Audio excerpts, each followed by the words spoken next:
Hello, I'm Jace Nicole, and welcome to the very first episode of Penn Station.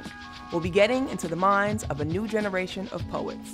We'll also be speaking with these writers to find out what inspires them and what influences them, and how their words evoke thought and change. And on today's episode, we have a poet from Baltimore, by way of Pittsburgh, by way of outer space. He's also a slam champion and the director of youth poetry at Do More Baltimore. So please, everyone, let's welcome the great Slangston Hughes. Spirituality to me means everything, because everything is spiritual. There's nothing that is not spiritual. There's no way you can get away from the spirit. It'd be as if you got up in the morning and tried to live your day just as your clothes, without your clothes having your body in it.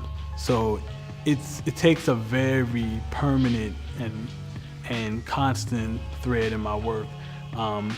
Recently, I felt like I had the meaning of life smack me in the face. And I don't mean like the meaning of life, like what does life mean? What are we here for? No, literally the meaning of life. Like not just life on earth, like the meaning of all life in the universe.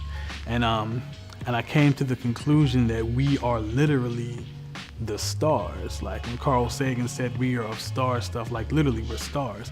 Like we are the millions of years later or ago, however you look at it, versions of ourselves traveling here in light form and inhabiting bodies, and then we look up and we see ourselves in a different space and time looking back at us. So through poetry, I kind of try to take incantations of those ancient versions of ourselves and put them back into context. So poetry really is just incantations put back into context, and the spiritual aspect of my work is everything that is in my work. Arguing about religion is like having debates about why babies are cute. Most babies. Or like giving a lecture on why you have your mother's smile, when it just is a part of you, like God is. Because God is. But so often we attempt to cut the Most High out of our skin like a blind surgeon, performing malpractice on ourselves when no surgery is even needed. The cures to the diseases that we're seeking already exist within ourselves, as if Khalil Gibran pays rent for the biological tenets living as remedies inside of our arteries, and we always act like we gotta say the Lord's name as if it isn't already in vain.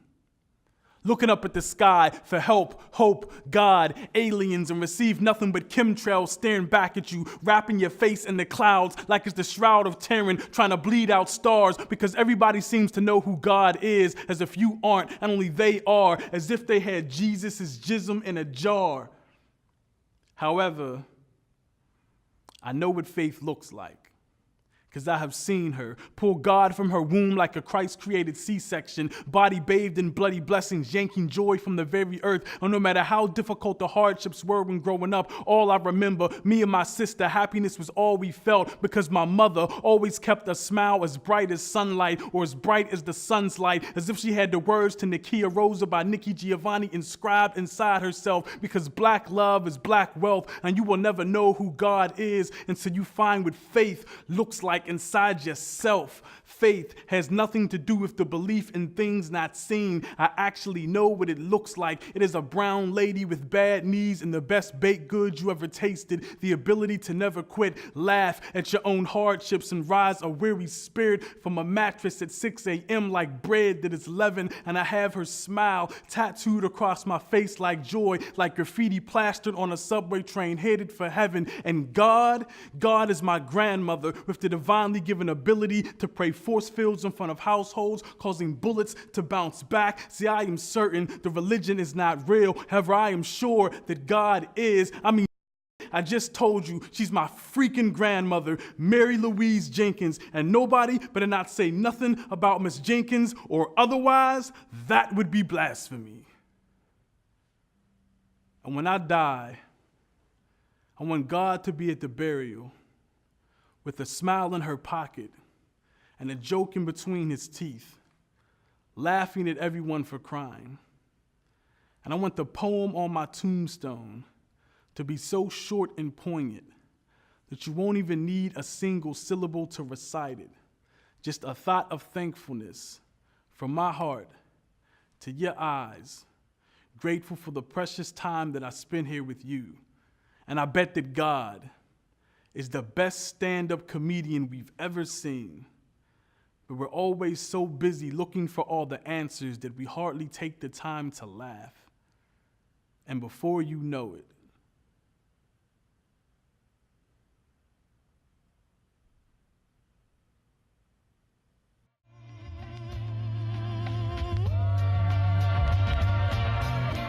Thank you everyone for watching the very first episode of Penn Station. Don't forget to subscribe to the Penn Station channel. And I, of course, am your host, Jace Nicole. We'll see you next time.